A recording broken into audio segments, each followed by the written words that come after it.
Hello everyone. So Ukraine has carried out a nice drone strike in the Krasnodar region, hitting two Russian aircraft and an Orion drone. And one of these aircraft is a very rare one, the Su-33, the first one of these seen destroyed in Ukraine. The first one of these seen destroyed in the war.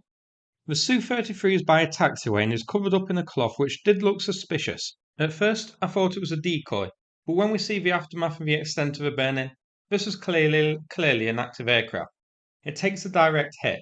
As a second drone flies in, you can see a fire truck's there to help fight the fire. So this is definitely an active Su-33. The fire looks to be on the left-hand wing, and it looks like its fuel tank has burst because the fire has spread over the taxiway in part as well. So I think it's safe to say this Su-33 is destroyed, even though the entire airframe isn't. That's very significant damage and likely too difficult and costly for Russia to fix at the moment. The second aircraft we see being hit is a MiG-29, also under a cover, but again, clearly an active aircraft because we see that burning as well. This one looks to take two drones. I assume the first one missed or only caused minor damage. There's a bit of a time jump. By the time the MiG is destroyed, the fire truck is gone. I suspect there's a bit of time between that drone arriving. So the Su-33 is hit first, set ablaze, and whilst the fire truck is there to tackle the blaze, another drone goes in to hit it. That one misses the MiG. Then there's a delay, and then a second drone swarm comes in. By that time, the fire's been put out, and the next drone scores a successful hit on the MiG, destroying it as well. Because when we see the strike on the Orion drone, you can see the MiG's on fire and burning heavily. So a nice trio of strikes here on three very important aircraft, two fighter jets, and an important attack drone. This compilation of shared also features strikes on air defense systems, so let's go through them and then we can check the airfield attacked.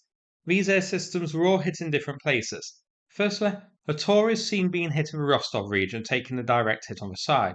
Then, a deployed and operational Nebo radar hitting the control vehicle itself, followed by a strike on a different Nebo radar. The first Nebo was in Rostov, the second Nebo deployed near Crimea in Sevastopol. Then, back to Rostov to see a Castor 2E2 radar getting hit. This one hit on the vehicle rather than the dome. We then see a Podliot radar in Krasnodar. The next target's a really good one, probably the best of the radars. The 36D6M radar, part of the S-300 battery. The S-300 is Russia's main SAM system, so it is an important target. The other radars we saw get hit aren't officially part of the S-300 system, but do share data with them. The 36D6M though is part of the S-300.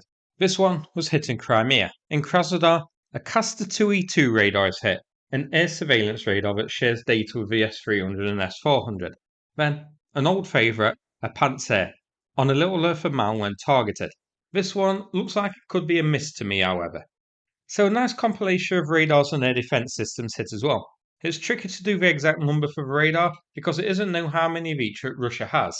For the S-300, Russia has 1,000 launchers split into between 50 to 60 batteries, each battery having multiple launchers and one of each type of radar, so the radar is the key bit. But Russia would surely have built extra radar units in case one gets destroyed or is down for maintenance. For Panzer, Russia had 130 in service at the start of the war, but Russia does still produce these, around 50 confirmed as destroyed so far, but the true number is likely higher, and Russia will have built more since. Now let's check the geolocation. This is of the airbase that was hit. It was done by Toast on Twitter, the marker showing where the Su-33 was. The Orion and the MiG were nearby. This is a civilian airport in Krasnodar, but it's closed for the war. It's interesting that Russia has started using it for air operations though. I believe this is the first time we've seen active aircraft deployed here. Given its location, I think it's likely the fighter jets here to protect the Kerch Bridge, the Black Sea, and the Sea of Azov from drones. The Su-33 is a rare aircraft. It's a carrier-based fighter based on the Su-27. Since Russia's aircraft carrier burns even more often than a Wildberries warehouse, the Su-33 hasn't made many deck landings and takeoffs. This was the first one destroyed in the war. Russia only had 40 in service with the Navy, but it's very likely that not all of those 40 are operational.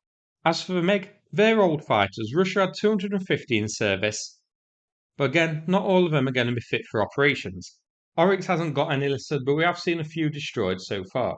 And as for the Orion, It's pretty much Russia's version of Bayraktar, a high-end attack drone. These launch a Banderol cruise missile at Ukraine, so they are very important targets, much more important than they may first appear. At least 15 destroyed so far. Russia had 40. Now, before I finish, a quick mention here for Leonid, who we've raised money for in the past.